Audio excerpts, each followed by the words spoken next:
Some of these clowns talk about it, but see, I lived it. When that cell door opens, the talking's over. Ain't no guns, ain't no drive-bys. Get your knife. Straight hand-to-hand combat.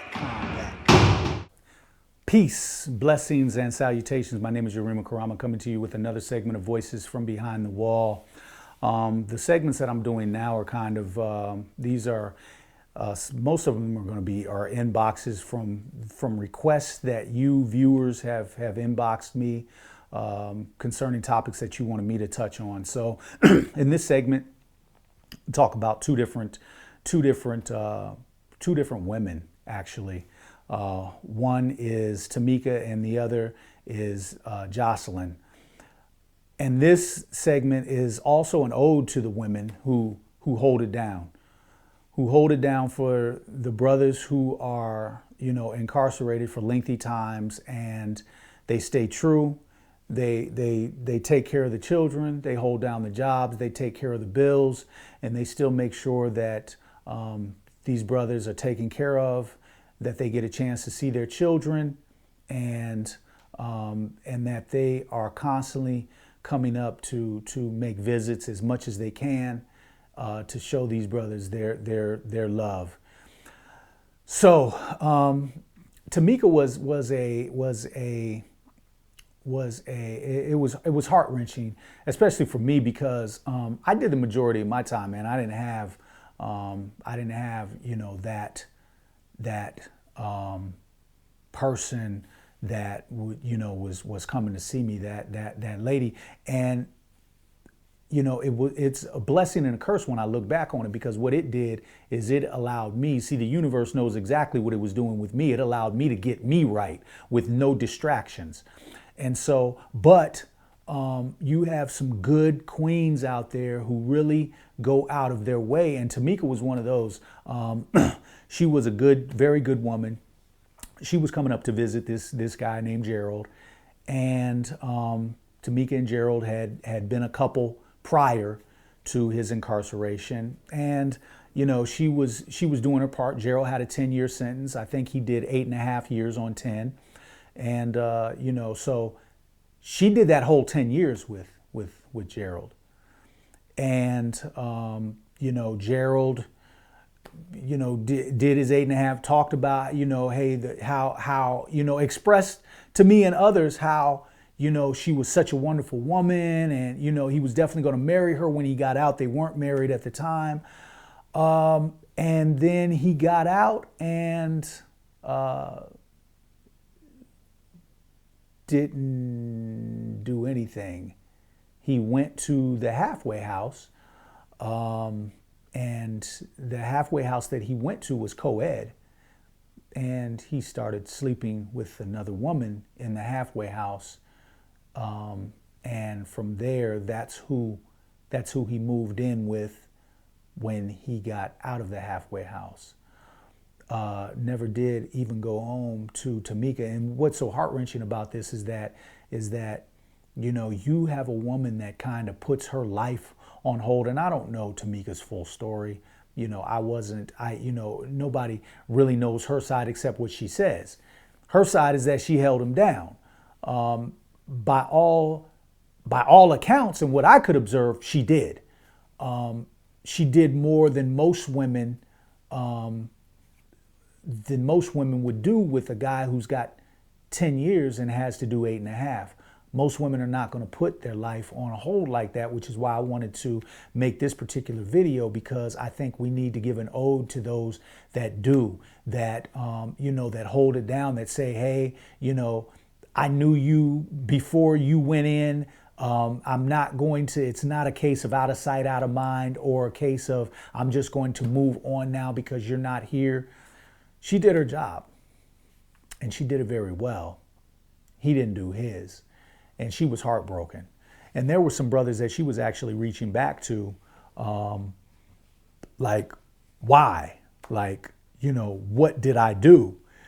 And, and she was, it was devastating for her. And it was like, Queen, you didn't do anything. you probably should have moved on, and you probably should have, not put your life on hold. But you did your part. You didn't do anything wrong except try to love somebody who, couldn't give you that same love back because maybe they didn't know how. On the flip side, though, you have Jocelyn and Terrence. And Jocelyn and Terrence was good, very good brother, very intelligent, upstanding guy.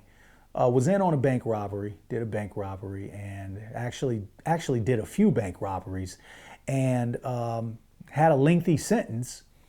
And Jocelyn, very intelligent woman, very good job, which gave her the opportunity to fly in because they kept Terrence away from his home state.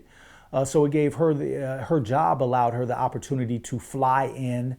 And these are all relative things that need to be taken into account because, if your spouse or significant other is out of state and you have a job paying minimum wage, the likelihood of you being able to see that person on a frequent basis is probably slim to none. But Jocelyn was a very intelligent woman, like I said, had a very good job. Terrence was very intelligent, so it wasn't surprising that he had the type of wife that he did. And I say his woman, but this was actually his wife. They were married. And so she came up, she would fly in at least once a month, and did this and what I found amazing, and I always find these relationships amazing, but I always find the man behind these relationships amazing because it says something about the woman, but it also says something about the man for a woman to break down the doors of prison to see you for over 15 years. And that's basically what Jocelyn did. She broke down the doors to see her husband for, I think he did 17 years and some months. And, it was like they were the best of friends, and he, for on Terrence's behalf, he kept a lot of their relationship, to himself, which it should have been, but you did know just by talking to him that he loved his wife. And on the flip side of the Gerald Tamika equation, on the flip side, Terrence got out and is living with his wife right now. Got out, living with his wife, got a great job. Was one of those guys where, went into Unicor. It really helped him. He was already a very intelligent man to begin with.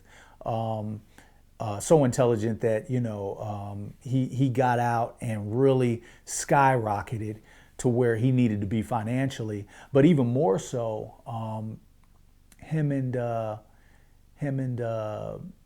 Jocelyn had no children. And, Gerald, Terrence, he was getting up there in age, got out, had his first baby with his wife. He had children from prior relationship, but had his first child with his wife. So, they kept their connection that whole time. Now, some are probably, there's going to be some who's, she was out doing her thing. Well, I don't know. It seemed like Winnie Mandela was a great woman, but, things happen. So, and I think at the end of the day, I don't think she was, but if she was, Terrence didn't know about it, and she cleaned out her closet before he got home. What's between those two is between those two. Maybe he sanctioned it. Maybe he said, hey, go do what you got to do for your physical needs. You don't know. But at the end of the day, what I do know is that she broke down the doors for him for like 17 years, over 17. So I wanted to give an ode to those women who do break down the doors, who do, stay in contact, who do send the postcards, who do let their guys know that, they're thinking about them. And quite frankly, more men need to be doing that on the flip side for women who are incarcerated. More men need to be reaching out and remembering those women and breaking down the doors to see them. We need those bonds, those connections. People behind the wall, they need that. They need that. They need that because most of them are coming back. Most of them are coming back to society, and they need to know that somebody cares, because society basically, and it's basically racist society that kicks them every day.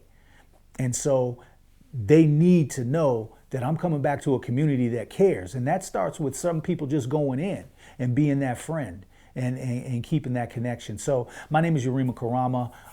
Again, connect with me on Facebook, Instagram, Twitter. You can hit my webpage, inbox me there at www.yurimakarama.com. You'll get my info, my email info and stuff. Hit me if you want me to talk on a subject that has piqued your interest. You've done some investigation. Let's talk about it. Until next time, peace, blessings, and salutations. One. Testament, I'm on one. Give you the treatment, represent to a further extent. It's the first volume of my testament.